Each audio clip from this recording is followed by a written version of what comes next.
पाहिजे. मुख्य लढाई जरी आपली वेगळी असली तरी या ठिकाणी फॉर्म भरायला आपण एवढ्या मोठ्या संख्येने आलात.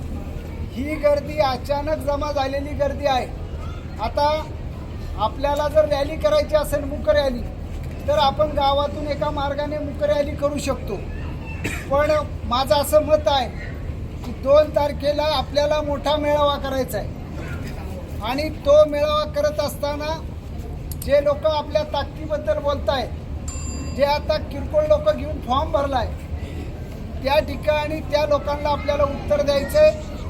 त्यावेळेस आपल्याला जो मेळावा करायचा आहे तो साधारणतः तब्बल 15 ते 25 हजार लोकांचा मेळावा त्या ठिकाणी आपण करणार आहोत. आपापल्या प्रत्येक गावातनं त्या ठिकाणी मोठ्या संख्येने कार्यकर्ते त्या ठिकाणी आपल्या सगळ्यांना आणायचे आणि या फॉर्म भरायची जी प्रक्रिया होती ती 2:30 वाजता संपणार होती. काल आपला निर्णय झाला. अनेक कार्यकर्ते आणि कोर टीमच्या सर्व लोकांनी मला आग्रह केला की फॉर्म भरा, आपला फॉर्म भरला पाहिजे.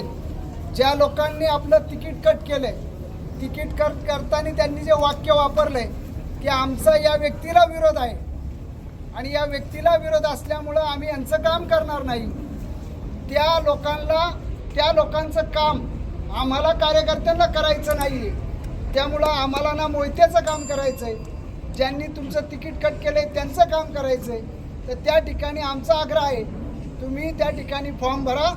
आपण राष्ट्रवादी शरदचंद्रजी पवार साहेब या पक्षाचा देखील त्या ठिकाणी फॉर्म भरला आहे आणि आपला अपक्ष देखील फॉर्म भरलेला आहे.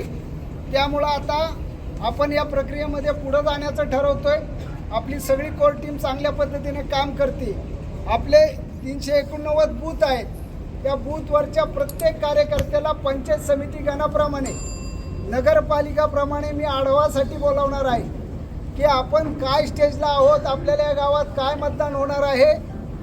5 उमेदवार होत आहेत, 4 होत आहेत, त्याच्यामध्ये आपली संख्या काय असणार आहे आणि या सगळ्याचा लेखाजोखा 2 तारखेच्या सभेमध्ये त्या ठिकाणी मी तुमच्यासमोर मांडणार आणि त्यावेळेस तुम्ही जो निर्णय देणार त्या निर्णयाला अधीन राहून मी त्या ठिकाणी पुढची विधानसभेची निवडणूक लढायचा निर्णय घेतलेला आहे.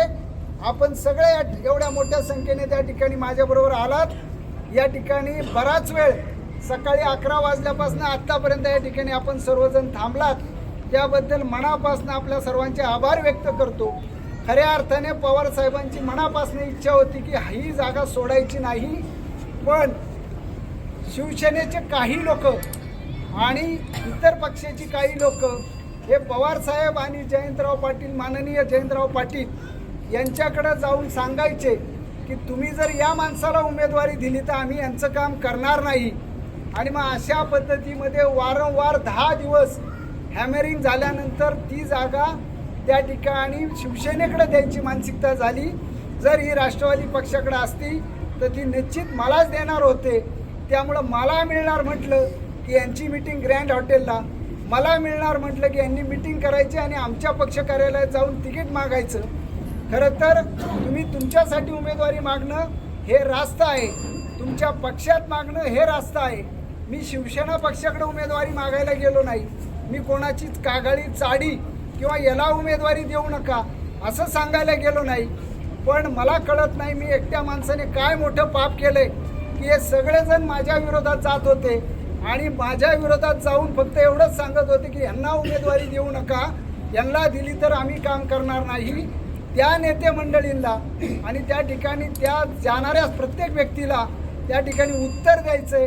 मग माझा न्याय मी तुमच्या सर्वांच्या समोर आणलाय, जनतेच्या समोर मांडायचं ठरवलंय आणि याच्यामध्ये जो खरा न्याय होणार आहे तो 2 तारखेच्या सभेच्या निमित्ताने आपण त्याचा न्याय घेणार आहोत.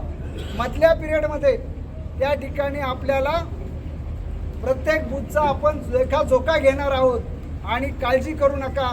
आजच माऊलींचं दर्शन घेऊन त्या ठिकाणी मी आणि निवडक लोक घेऊन जाऊन त्या ठिकाणी नारळ श्रीफळ देऊन मी त्या ठिकाणी प्रचाराची सुरुवात मरकळ गावात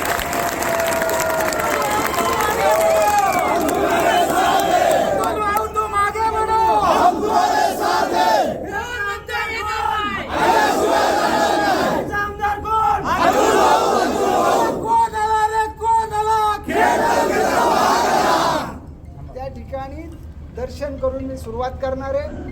आपल्या सगळ्यांची जबाबदारी आहे. आपल्या आपल्या बूथवरती आपल्या गावात जर उदाहरणार्थ 1000 मतं आहेत आणि 800 मतदान झालं तर त्याच्यामध्ये अतुल भाऊला किती पडेल मतदार यादीप्रमाणे मला कॅल्क्युलेशन आपण आणून द्यायचं आहे. ज्या ठिकाणी काही दुरुस्त्या करायच्यात त्या पंचायत समिती गणाप्रमाणे नगरपालिकाप्रमाणे मी स्वतः ऑफिसला बसून त्या ठिकाणी त्याचा लोकाजेका घेणार आहे. आपण सर्वजण मोठ्या संख्येने आलात त्याबद्दल मनापासून हार्दिक आभार. आता आपण रॅली पण करू शकतो.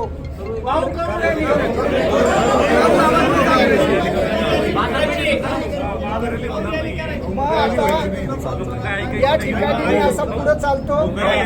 माझ्या बरोबर तुम्ही मागे या आणि मला फॉर्म भरून इथपर्यंत पोहोचायला उशीर झाला त्या सांगतो त्याबद्दल दिलगिरी व्यक्त करतो. आपल्या या रोडनी सरळ जायचंय. मध्ये एक नवीन पूल झालाय होईल. माझ्या